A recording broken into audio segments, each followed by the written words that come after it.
ಆಕಾಶವಾಣಿ ಪ್ರದೇಶ ಸಮಾಚಾರ ಓದುತ್ತಿರುವವರು ಹರ್ಷವರ್ಧನ್ ಶೀಲ್ವಂತ್.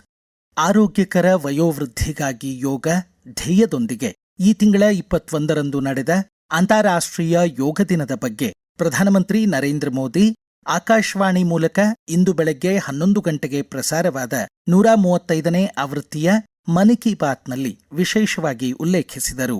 ಅಹಮದಾಬಾದ್ನಲ್ಲಿ ಜರುಗಿದ ವಿಶ್ವ ಯೋಗಾಸನ ಚಾಂಪಿಯನ್ಶಿಪ್ನಲ್ಲಿ ಭಾರತ 102 ಚಿನ್ನದ ಪದಕಗಳು ಸೇರಿದಂತೆ 114 ಪದಕಗಳನ್ನು ಜಯಿಸಿ ಪದಕ ಪಟ್ಟಿಯಲ್ಲಿ ಪ್ರಥಮ ಸ್ಥಾನ ಅಲಂಕರಿಸಿದ್ದನ್ನು ಹೆಮ್ಮೆಯಿಂದ ಪ್ರಧಾನಮಂತ್ರಿ ಮನದ ಮಾತಿನಲ್ಲಿ ಸ್ಮರಿಸಿದರು. ಸಮನ್ವಯದ ಕವಿ ಎಂದೇ ಹೆಸರಾದ ಚನ್ನವೀರ ಕಣವಿ ಅವರ ಜನ್ಮದಿನವೆಂದು ಗದಗ ಜಿಲ್ಲೆ ಹೊಂಬಳದಲ್ಲಿ ಜನಿಸಿದ ಅವರು ಕೇಂದ್ರ ಸಾಹಿತ್ಯ ಅಕಾಡೆಮಿ ಪ್ರಶಸ್ತಿ, ಪಂಪ ಪ್ರಶಸ್ತಿ ಹಾಗೂ ನಾಡೋಜ ಗೌರವಗಳಿಂದ ಭೂಷಿತರು.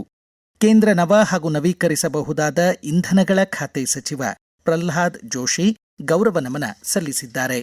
5 ವರ್ಷದೊಳಗಿನ ಎಲ್ಲ ಮಕ್ಕಳಿಗೆ ಪೋಲಿಯೋ ಲಸಿಕೆ ನೀಡಿಕೆ ಅಭಿಯಾನ ಇಂದು ಬೆಳಗ್ಗೆ ರಾಜ್ಯವ್ಯಾಪಿ ಆರಂಭವಾಗಿದೆ. ರಾಷ್ಟ್ರೀಯ ಪಲ್ಸ್ ಪೋಲಿಯೋ ಅಭಿಯಾನದಡಿ ಆರೋಗ್ಯ ಮತ್ತು ಕುಟುಂಬ ಕಲ್ಯಾಣ ಇಲಾಖೆ ಇಂದಿನಿಂದ ಜುಲೈ 1ರವರೆಗೆ ಬೆಳಗ್ಗೆ 8 ಗಂಟೆಯಿಂದ ಸಂಜೆ 5ರವರೆಗೆ ಪಲ್ಸ್ ಪೋಲಿಯೋ ಲಸಿಕೆ ನೀಡಿಕೆ ಆಂದೋಲನ ಆಯೋಜಿಸಿದೆ.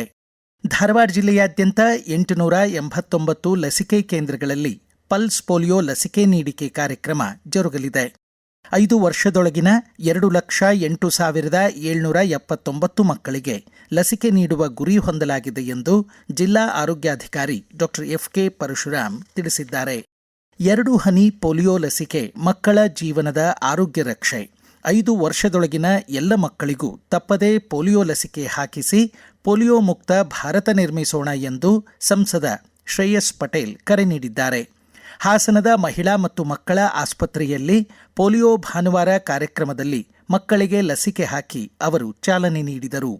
ಪ್ರಾದೇಶಿಕ ಅಸಮತೋಲನ ನಿವಾರಣೆ ಈವರೆಗಿನ ಸಾಧನೆ ಅಧ್ಯಯನಕ್ಕಾಗಿ ರಚನೆಗೊಂಡ ಆರ್ಥಿಕ ತಜ್ಞ ಪ್ರೊಫೆಸರ್ ಎಂ ಗೋವಿಂದರಾವ್ ವರದಿಯ ಸಮಗ್ರ ಚರ್ಚೆಗೆ 2027ರ ಜನವರಿ 1ನೇ ತಾರೀಖಿನ ಒಳಗೆ ಬೆಳಗಾವಿಯ ಸುವರ್ಣ ವಿಧಾನಸೌಧದಲ್ಲಿ ಜಂಟಿ ಅಧಿವೇಶನ ನಡೆಸುವಂತೆ ಧಾರವಾಡ ಹೈಕೋರ್ಟ್ ವಕೀಲರ ಸಂಘದ ಅಧ್ಯಕ್ಷ ಬಿಡಿ ಹಿರೇಮಠ್ ಒತ್ತಾಯಿಸಿದ್ದಾರೆ.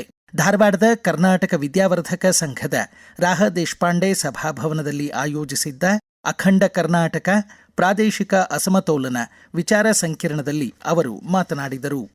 ಆಮದು ಕಡಿಮೆ ಮಾಡಿ ಎಣ್ಣೆ ಉತ್ಪಾದನೆಯಲ್ಲಿ ರಾಷ್ಟ್ರವು ಆತ್ಮನಿರ್ಭರವಾಗಬೇಕಾದರೆ ದೇಶದಲ್ಲಿ ಎಣ್ಣೆ ಕಾಳುಗಳ ಉತ್ಪಾದನೆ ಹೆಚ್ಚಿಸಬೇಕಾದ ಅಗತ್ಯವಿದೆ ಎಂದು ಕೇಂದ್ರ ಗ್ರಾಹಕ ವ್ಯವಹಾರ ಹಾಗೂ ನಾಗರಿಕ ಸರಬರಾಜು ಖಾತೆ ಸಚಿವ ಪ್ರಹ್ಲಾದ್ ಜೋಶಿ ತಿಳಿಸಿದ್ದಾರೆ.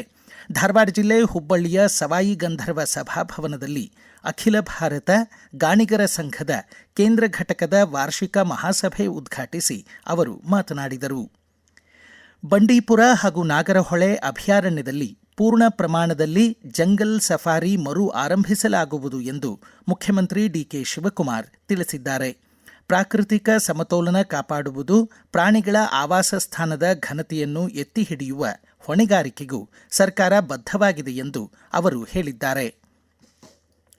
ತಂತ್ರಜ್ಞಾನ ಆಧಾರಿತ ಕೃತಕ ಬುದ್ಧಿಮತ್ತೆಯ ಪೊಲೀಸ್ ವ್ಯವಸ್ಥೆ ಬಲವರ್ಧನೆಗೆ ಗೃಹ ಇಲಾಖೆ 100 ದಿನಗಳ ಕಾರ್ಯಯೋಜನೆ ರೂಪಿಸಿದೆ ಎಂದು ಗೃಹ ಖಾತೆ ಸಚಿವ ಪ್ರಿಯಾಂಕ್ ಖರ್ಗೆ ಬೆಂಗಳೂರಿನಲ್ಲಿ ತಿಳಿಸಿದ್ದಾರೆ. ಇಲ್ಲಿಗೆ ಪ್ರದೇಶ ಸಮಾಚಾರ ಮುಕ್ತಾಯವಾಯಿತು. ನಮ್ಮ ಮುಂದಿನ ರಾಷ್ಟ್ರೀಯ ವಾರ್ತಾ ಪ್ರಸಾರ ಮಧ್ಯಾಹ್ನ 1 ಗಂಟೆ 10 ನಿಮಿಷಕ್ಕೆ.